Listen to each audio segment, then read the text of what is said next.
The maitre d' barely glanced at me before shaking his head. "I'm sorry, madam, but there's no reservation under your name." I blinked, momentarily thrown off. "That's impossible. I was invited to dinner with my husband's family. They should already be here." He gave me a polite but firm smile. "I just checked. There's a reservation for 6 under Morgan Sinclair, but I'm afraid—" A sharp, familiar voice cut through the conversation. "Oh, Claire." Morgan's voice rang out, dripping with amusement. "Did you really think I'd include you in tonight's dinner?" I turned to see my mother-in-law standing just a few feet away, dressed in her usual designer ensemble, her platinum blonde hair perfectly styled. Seated behind her, my husband, Adam, sat stiffly, his gaze darting between us, clearly uncomfortable but saying nothing. Beside him, his sisters, Charlotte and Emma, whispered to each other, smirking. I felt my stomach twist, but I refused to let it show. "I don't understand," I said, my voice calm. Morgan's smile widened. "Oh, sweetheart, I didn't think you'd actually come." She chuckled as if I had done something amusing. "This is a family dinner. A place like this is, well, it's a bit out of your league, don't you think? Maybe a budget restaurant suits you better." Charlotte snickered behind her wine glass. Emma avoided my gaze. Adam, he just sat there, gripping his fork. Silent. I felt the weight of humiliation settle in, the judgment in the air thick enough to choke on. Other guests were beginning to notice, their curious glances flicking toward the unfolding drama. I should have seen this coming. For years, Morgan had made it abundantly clear that I was never good enough for her son. I didn't come from old money like she did. I didn't attend prestigious schools. I wasn't born into their privileged world. From the moment Adam and I got engaged, Morgan had gone out of her way to remind me that I didn't belong. At first, it was subtle. The passive-aggressive comments about my simple tastes, the way she would conveniently forget to invite me to family events, the expensive gifts she would buy for Adam while giving me nothing but empty smiles. But tonight she had taken things to a whole new level. She had planned this. She had arranged for my husband's family to have a luxurious dinner at one of the most exclusive restaurants in the city, ensuring I would be left standing at the entrance like an unwanted outsider. And she was enjoying every second of it. The humiliation should have burned. I should have felt small. But instead, something inside me clicked. I smiled. A slow, deliberate smile that made Morgan's expression falter for just a second. Then, without a word, I turned to the maitre d'. "Would you be so kind as to ask the owner to come out?" I asked, my voice smooth and confident. Morgan let out a laugh. "Oh, please. Do you really think the owner of this place is going to come out here just because you asked?" I turned back to her and met her gaze evenly. "Yes." "Because the owner of this restaurant?" He knew me very well.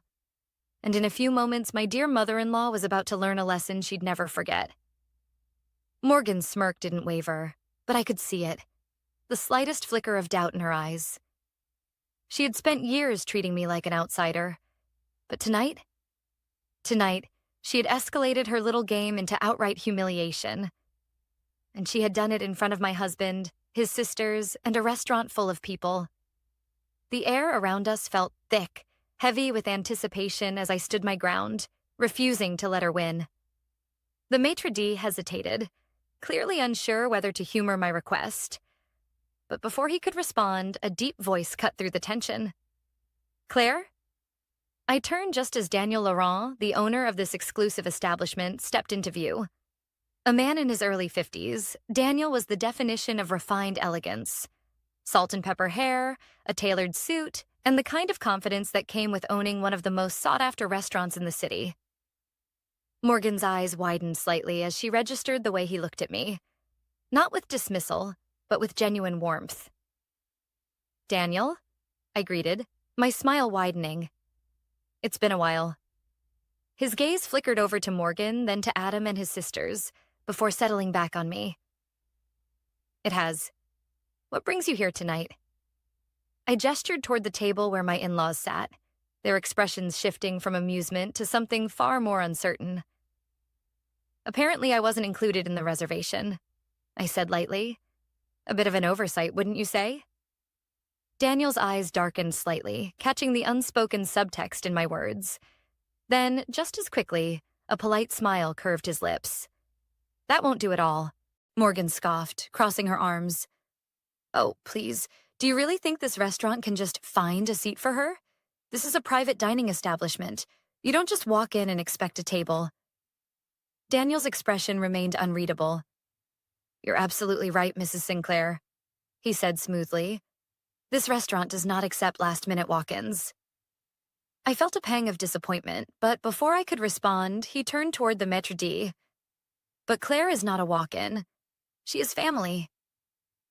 The entire table froze. Charlotte's glass nearly slipped from her fingers. Emma's eyes darted between me and Daniel in shock.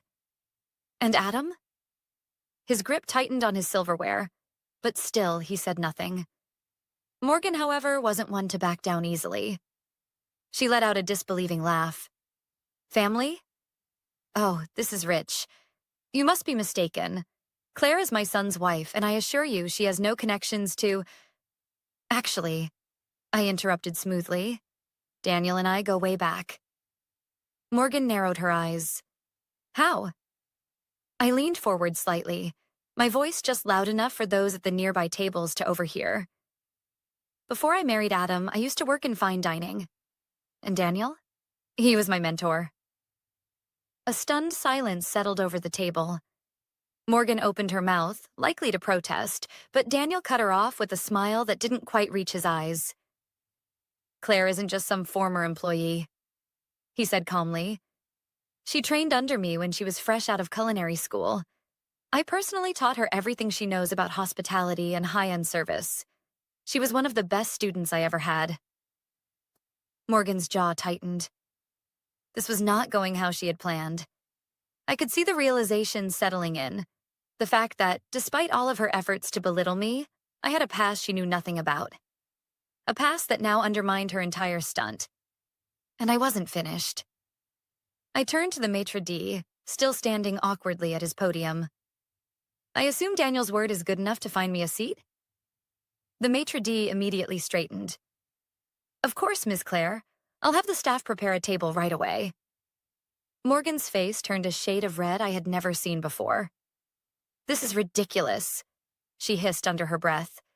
You're telling me she gets special treatment just because she used to work for you? Daniel chuckled. No, she gets special treatment because she earned it. The maître d' signaled for a waiter, who hurried over and began setting a place at their table, right next to Adam.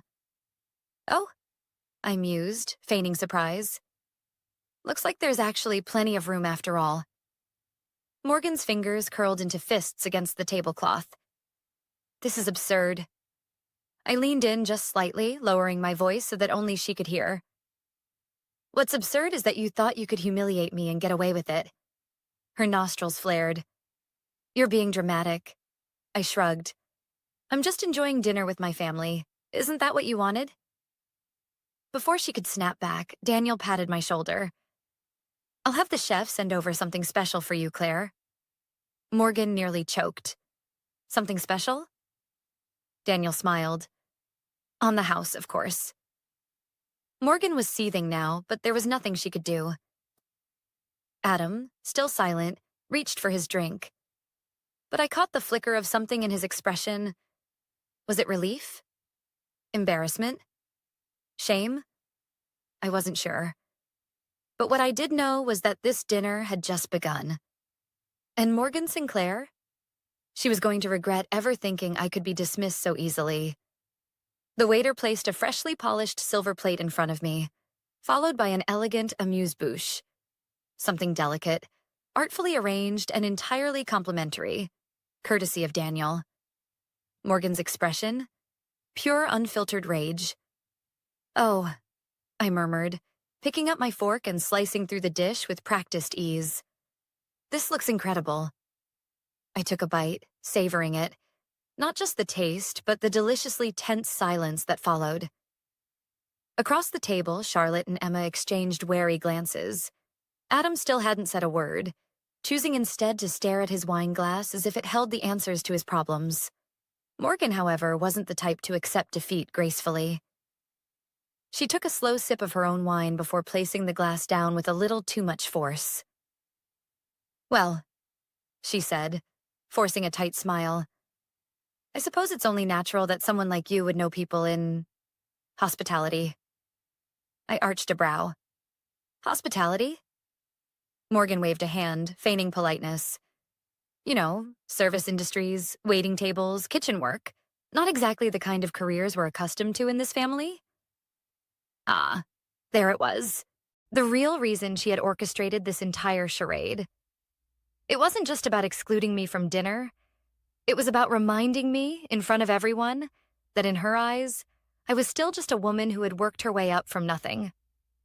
I took another sip of wine before responding. "You say that like it's a bad thing." Morgan's eyes flickered with something, annoyance, maybe even a bit of surprise. She had expected me to be rattled, but I wasn't. Not anymore. "I simply meant," she continued, "that it must have been quite an adjustment for you, marrying into a family like ours." Her tone was light, but the words dripped with condescension. And Adam, still, said nothing. I turned my gaze to him, studying the way he refused to meet my eyes. And that's when it hit me. This wasn't just about his mother's cruelty. This was about his silence. Because this wasn't the first time Morgan had tried to humiliate me. It had happened at our wedding, when she conveniently forgot to invite my side of the family to the rehearsal dinner.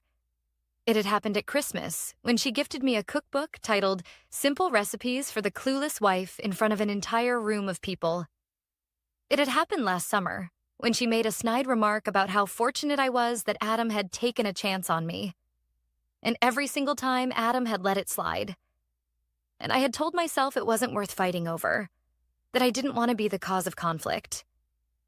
But this was different. This wasn't just a passive-aggressive comment. This was an orchestrated attempt to humiliate me in public. And he had let it happen. I set my wine glass down, the movement slow, deliberate. Then I leaned forward slightly, resting my elbows on the table. "Morgan," I said, my voice smooth, even. "Do you know what the difference is between you and me?" She tilted her head, curiosity flickering in her eyes despite herself. I smiled. "I worked for everything I have." A sharp, stunned silence fell over the table. Morgan's face hardened. "Excuse me?" I didn't blink. "You heard me?" I felt Charlotte stiffen beside her mother. Emma pressed her lips together as if suppressing a laugh. Morgan scoffed. "Are you trying to imply that I haven't worked for what I have?" I let the question hang in the air.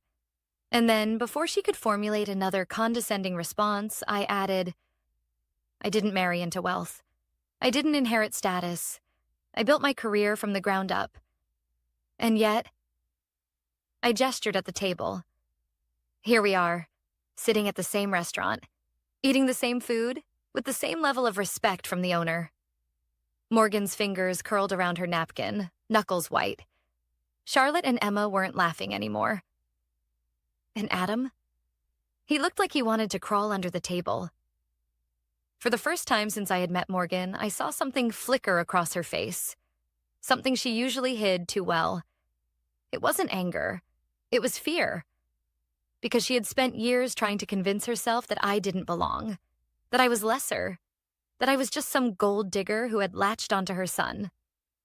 But now she was starting to realize the truth. And the truth was that I was not someone she could break. I picked up my fork, casually cutting into my dish again. "Oh, and Morgan?"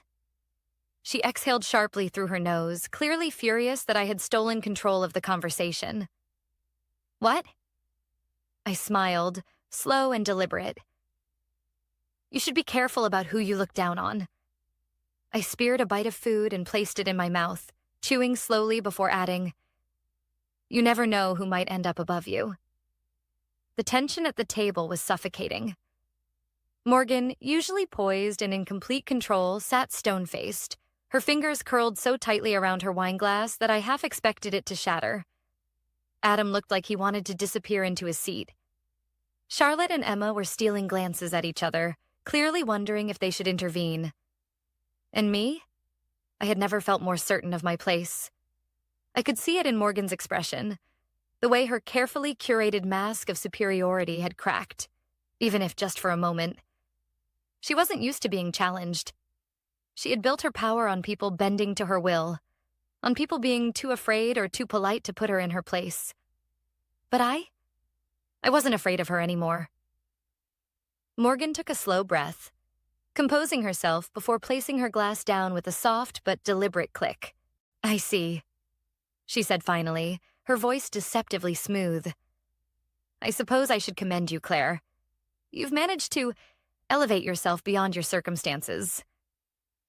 I took another sip of my wine, not giving her the satisfaction of a reaction. "But tell me," she continued, her lips curving into a saccharine smile, "if you're so independent, so self-made, why is it that my son is the one paying for your lifestyle?" I paused. Charlotte let out a quiet gasp. Emma shifted uncomfortably. And Adam? Adam flinched. Morgan's smile sharpened. She could feel the eyes of the table on me now, waiting for a response. I set my glass down, my movements slow and deliberate. "What do you mean by that?" I asked, feigning confusion. Morgan leaned forward, dropping her voice to a mocking whisper. "I mean, darling, that my son is the reason you can afford that lovely little boutique job of yours, isn't he? You don't actually need to work, yet you play pretend at having a career. How charming." She tilted her head, her smug smile returning. "You talk about self-sufficiency, but at the end of the day, you're still just someone my son supports." And there it was, her final card. The insult meant to humiliate me beyond recovery. The final blow to put me back in my place. I let the words settle, taking in the way Adam still refused to look at me. The way his sisters held their breath, waiting for me to crumble. And then I laughed. Not a small, embarrassed chuckle. A full, genuine laugh. Morgan's smirk faltered. "I'm sorry, is something funny?" I placed my napkin back onto the table, still chuckling. "I just realized how truly out of touch you are, Morgan." Her eyes narrowed. "Excuse me?" I gestured toward Adam, my voice calm and deliberate. "You think he supports me?" I asked, arching a brow. "That's adorable." Charlotte made a choking sound. Emma's lips parted in shock. And Adam? Adam went pale. Morgan's smile dropped instantly. "What are you talking about?" I sighed, almost pitying her. "You still see Adam as your little boy, don't you? The one in control, the provider, the man who rescued me from my lowly life." I tilted my head. "But let me tell you something, Morgan. That's not how this marriage works." Morgan stiffened. "You want to know what's funny?" I continued. "Adam's business, his investment projects, half of them were funded with my money." A stunned silence fell over the table. Morgan's eyes widened, her entire world shifting in real time. What?" she whispered. I smiled, but this time there was no warmth in it. "Adam didn't build his career alone," I continued, still speaking to her but keeping my gaze locked on my husband. "When he wanted to start investing, he didn't have the capital." I picked up my wineglass again. "But I did." Morgan's fingers twitched. "That's not possible." I shrugged. "Believe what you want. But the reality is, your son's success is built on my investments, my strategies, and my support." Charlotte and Emma looked at Adam for confirmation. But Adam, still silent, still frozen in place. I shook my head. "You think you can humiliate me by painting me as some dependent little housewife?" That's laughable. Because the truth, Morgan? Adam needs me far more than I need him. Morgan's face turned a deep shade of red. I leaned back, crossing my arms. "You spent all these years trying to make me feel like I don't belong. But I've been the one keeping this marriage, and by extension, your precious family name, afloat. Emma looked like she was about to pass out. Charlotte? Completely speechless. And Adam? Adam finally opened his mouth. Claire, he croaked. Maybe we should... I held up a hand, cutting him off. No, Adam, I said, my voice firm. You don't get to... Maybe we should me right now. Not after you sat here in silence while your mother tried to humiliate me. Morgan looked at him now, realizing for the first time that her son, her golden boy, was completely spineless. And suddenly, she didn't look as proud of him anymore. For the first time, she looked at him like he was small, like he was beneath her expectations, like he had failed her. A delicious role reversal. I stood up, smoothing down my dress. I think I'm done here. Morgan's nostrils flared. You can't just... I turned to Daniel, who had been watching from a polite distance. Daniel, it was lovely seeing you. Thank you for the hospitality. Daniel nodded, amused. Always a pleasure, Claire. Then I looked at Adam. You coming? He hesitated, staring at me, then at his mother. And in that moment, I knew. I knew exactly what he was going to do. Because Adam had never chosen me before.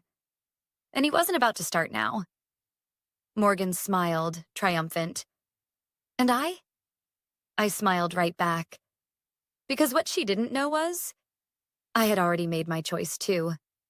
And soon, she was going to regret ever trying to put me in my place. Because I was about to show her, and Adam, exactly how powerful I really was.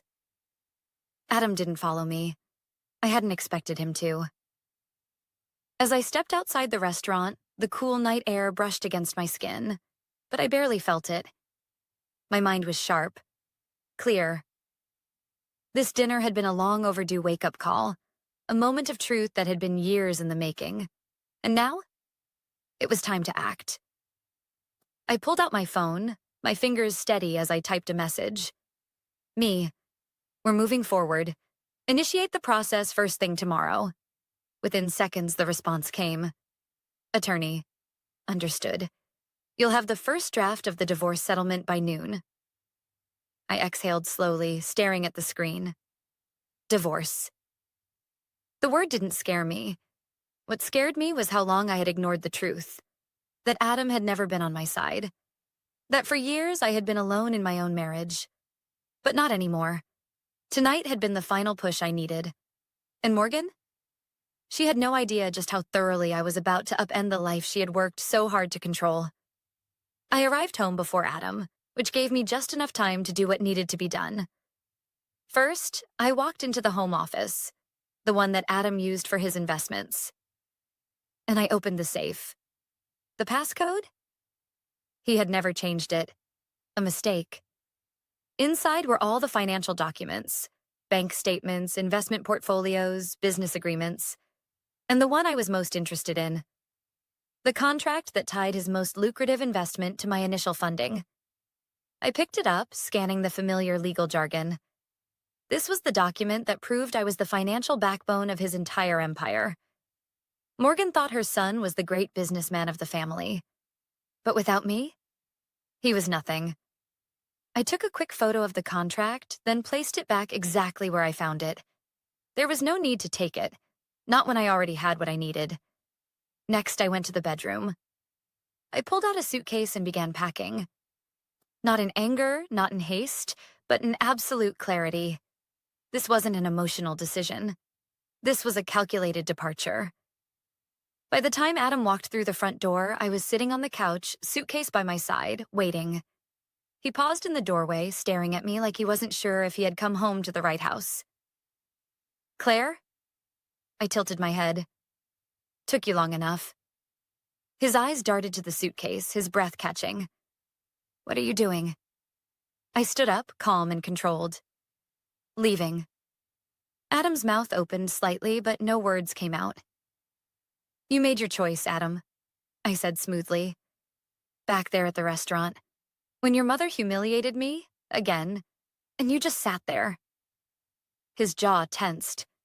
I was trying to keep the peace. I laughed. Peace? Adam, your mother planned this entire dinner to embarrass me. She booked a table and left me off the reservation on purpose. She insulted me. She tried to make me feel like I didn't belong. I stepped closer, watching him shrink slightly under my gaze. And you let her. Just like you always do. He rubbed the back of his neck, clearly flustered. It's complicated, Claire.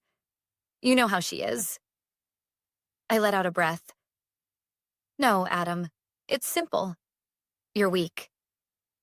His eyes snapped to mine, offended. But it was the truth. You've spent our entire marriage letting your mother dictate how you treat me. I was patient, Adam. I gave you so many chances. But tonight? I shook my head. Tonight, I finally saw you for what you are. Adam swallowed hard. Claire, let's just talk about this. I sighed. That's the problem, Adam. There's nothing left to talk about. I picked up my suitcase and brushed past him. And then, just as I reached the door, I'll fight you on this. I turned. What? Adam's face had darkened, his voice low. If you think you're walking away from this marriage with half of everything, you're mistaken. I stared at him for a moment before smiling. Oh, Adam, I said softly. You really should read your own contracts more carefully. Confusion flickered across his face. What? I cut him off. You wouldn't even have half of what you own if it weren't for me. You used my money to build your investments. And guess what? I let the moment hang. I have all the paperwork to prove it. His face drained of color. I stepped closer, lowering my voice. I let you borrow my money, Adam. I let you build something with it. But now? I smiled. Now I want it back. Adam staggered back a step, the reality hitting him all at once. He thought he could threaten me? He had no idea who he was dealing with. Adam stood frozen in the doorway, his face pale, his jaw clenched. I could see the exact moment the realization hit him. That I wasn't just leaving him. I was taking everything he thought he controlled. He opened his mouth, probably to argue, to beg, to try and manipulate me like he always had. But I didn't give him the chance. I'll be staying at the penthouse, I said, adjusting the strap of my bag over my shoulder. His brows furrowed. What penthouse? I smiled, tilting my head slightly. Oh, Adam, the one you think you own. I watched as confusion turned into horror. The downtown penthouse? He asked, voice uneven. The one I bought under my name? Yes, I said smoothly. I had my lawyer review the ownership documents earlier today. It was never yours, Adam. His nostrils flared. You wouldn't... I already did. I reached into my bag and pulled out an envelope, tossing it onto the counter. He hesitated before opening it, his eyes skimming over the legal document inside. His hands shook. This... He swallowed. This says you own 51% of my investment firm. I nodded. Correct? His breathing turned shallow. That's impossible. I shrugged. Not really. I was the initial investor, remember? I never transferred ownership over to you. You just assumed I did because, well, you never actually read the contracts, did you? I watched as panic took over his features, his mind racing, probably wondering how the hell he had let this happen. Claire, he said, voice tight, you can't just take this from me. I smiled. I'm not taking anything. I already own it. He staggered back, gripping the counter. This was the man who had let his mother humiliate me, who had sat there in cowardly silence while she tried to strip me of my dignity. Now he was the one powerless. I don't understand, he muttered. Why? Why are you doing this? And for the first time in years, I felt completely, undeniably free. Because, Adam, I said, I finally see my worth. And with that, I turned and walked out of the house, for the last time. A month later, I sat in the penthouse, legs crossed, a glass of champagne in my hand. Across from me, my attorney smiled as she slid the finalized divorce papers toward me. It's official. You're free. I exhaled slowly, running my fingers over the thick paper. Free. The past few weeks had been a whirlwind. The legal battle? Short and brutal. Adam had tried to fight, of course. He had stormed into meetings, demanded a better deal, threatened to take me to court. But the moment my lawyers laid out the documents proving I was the true majority shareholder in his firm, his arrogance had collapsed. Morgan had tried to intervene. She had called me, furious, accusing me of being a gold-digging snake. I had simply responded, "If you raised him better, this wouldn't have happened." And then, I blocked her number, because Morgan Sinclair was no longer my problem. I lifted the champagne glass to my lips, savoring the moment. And then, as if the universe wanted to gift me one last laugh, my phone buzzed. "Adam, can we talk?" I smirked, setting the glass down and typing back. "Me. About what?"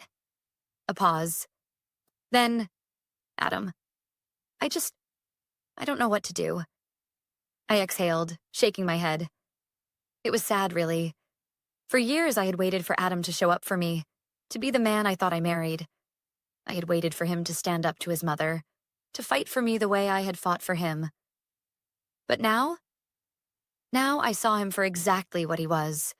A man who had spent his life hiding behind the power of others, too weak to build anything on his own. And the irony? He needed me now more than ever.